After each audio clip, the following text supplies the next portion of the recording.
Welcome to English Anyway, where we learn English, no pressure, no perfection. Yes, exactly. I am so excited for this topic today. Me too. So, imagine this.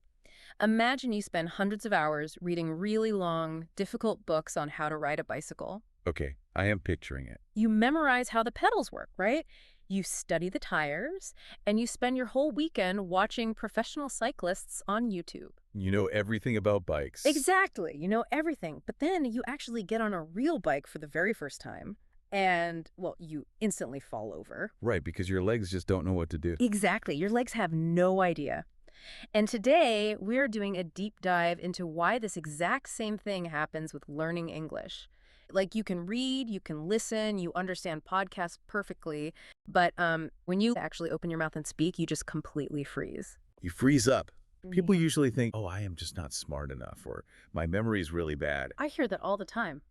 If you are struggling to speak, you are not bad at English, your brain is working perfectly fine. That is so good to hear. Right. You are just practicing the skill completely wrong. Wow. Okay. That distinction right there changes everything. We aren't talking about a lack of intelligence.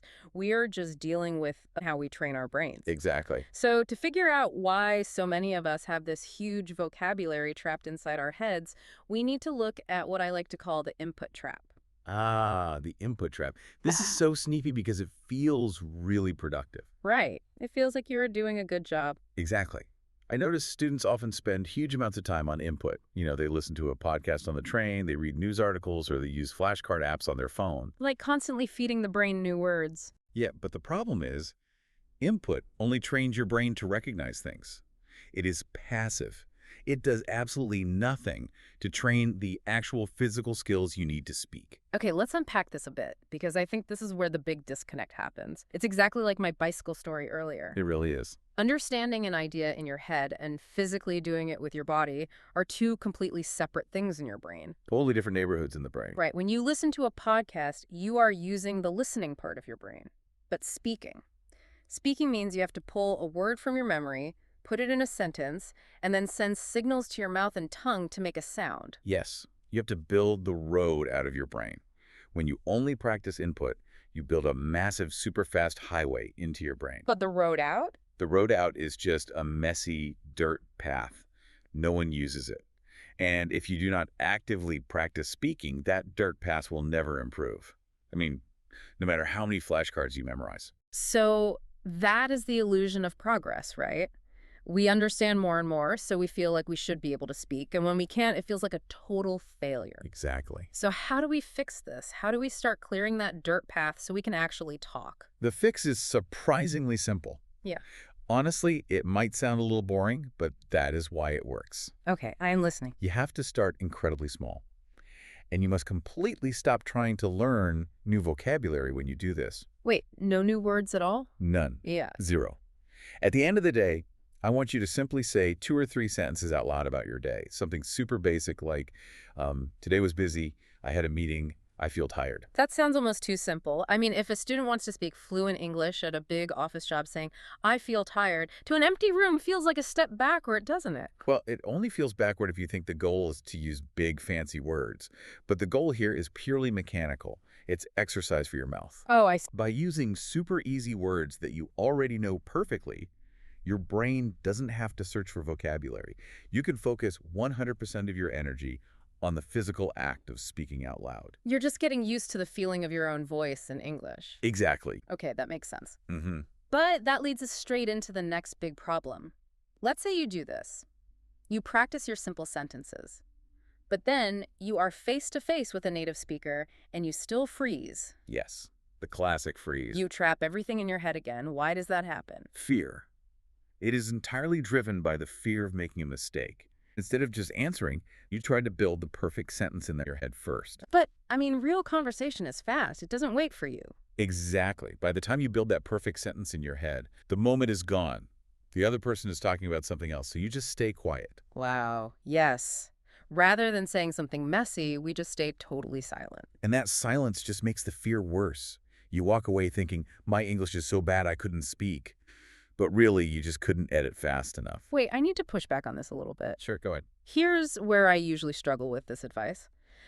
Isn't the whole point of learning English to speak it correctly? Well, Like, if I purposely practice sloppy, imperfect speaking just to get words out, aren't I building bad habits? this is such a common worry. Mm. But I always tell my students, you have to completely change your main goal. Change it to what?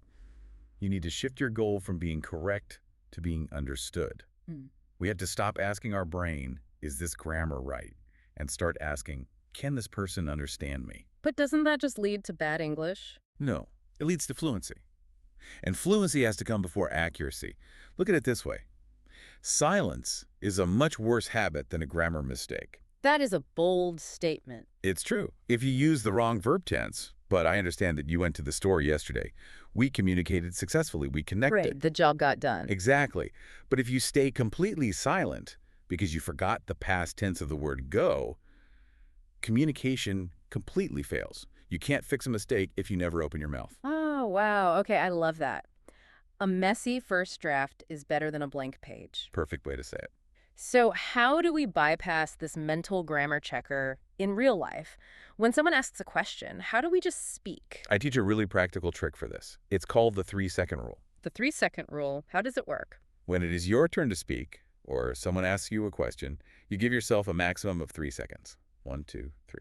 When that time is up, you must open your mouth and start making sounds, even if the sentence isn't finished in your head. That is terrifying. You are basically jumping out of an airplane and hoping you can build a parachute on the way down. Yes, it forces you to ignore the perfectionist in your head, but you do have a safety net for this jump. Oh, thank goodness. What is the safety net? Filler words. We have this weird idea that speaking a second language should sound like a movie script, but real life isn't a movie. Native speakers use filler words constantly. Oh, right. Like, Exactly. I highly encourage students to use phrases like, let me think, or well, or how should I explain this? It buys your brain time to process. that makes a lot of sense. Using an English filler phrase shows the other person that you were still listening. You haven't left the conversation. Right, it manages the silence so you don't feel that crushing pressure. Okay, so we drop perfection, we use the 3-second rule, and we buy time with fillers. But let's talk about the next problem.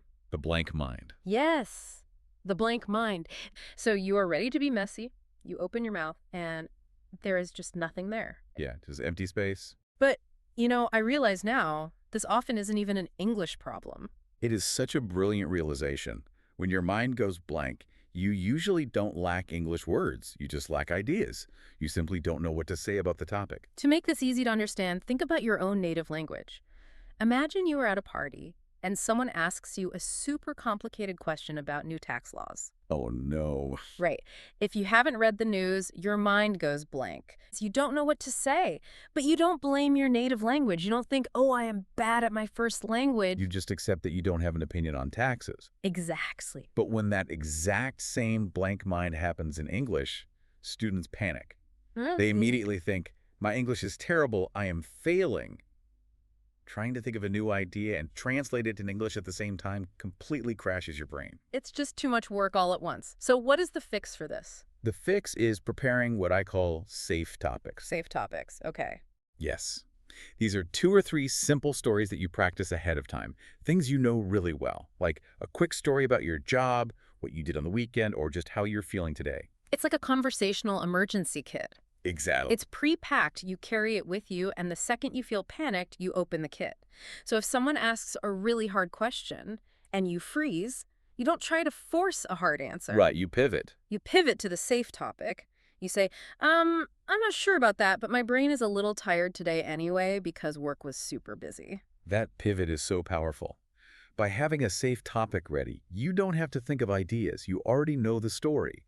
So your brain can use all its energy just to find the English words. That is brilliant. And you can repeat these safe topics every day, right? Yes, for the tiny changes.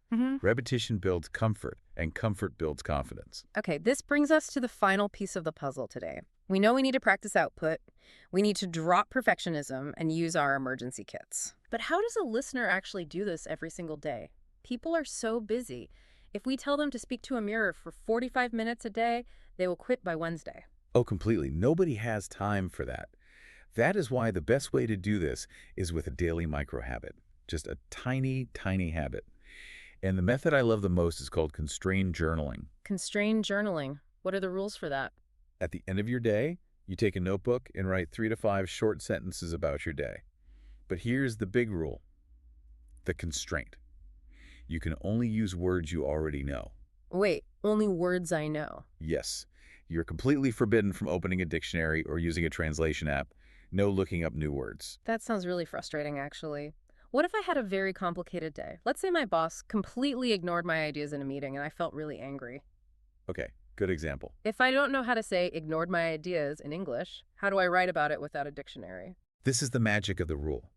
If you try to translate your exact thoughts, you fall back into the trap. You are thinking in your native language and trying to force English to match it perfectly. Right, which is really hard. Super hard. By hiding the dictionary, you force yourself to talk around the problem. You have to explain the meaning using only the simple tools you already have in your box. Ah, I see. So instead of writing, "Oh, my boss ignored my ideas," I have to write, "My boss did not listen to me. I felt bad. It was a terrible meeting." Exactly. Is it beautiful poetry? No. But did you successfully communicate what happened using your own memory? Yes. This is exactly what you have to do at a real conversation, where you can't pause to check your phone. And I guess just writing it down isn't enough, right? Because writing and speaking are still different. You are exactly right. The final step is crucial. Once you write those simple sentences, you must read them out loud, repeatedly. Uh, there is the speaking muscle again. Yes, you thought of the idea, you found the English words, and now you are training your mouth to make the sounds. But, what about people who hate writing? Or who just don't have time to sit with a notebook at night? Be flexible. Just skip the paper entirely. Yeah. The main point is to practice simple sentences. If you hate writing, just talk to yourself out loud in the car on the way home from work. Or talk to the mirror while you brush your teeth. Just make 3 simple sentences and say them out loud. Exactly. Just use the words you already know. When you look at all these strategies together, like the microhabits, the safe topics, the 3-second rule, it really changes how we think about learning a language. What is the biggest takeaway for you here? For me, the big takeaway is that becoming fluent is not about knowing more words. Really? Really, most learners already have enough vocabulary to have wonderful, deep conversations. The problem is not your memory. You don't need more flashcards. You need more real-world, messy, imperfect practice using the words you already have.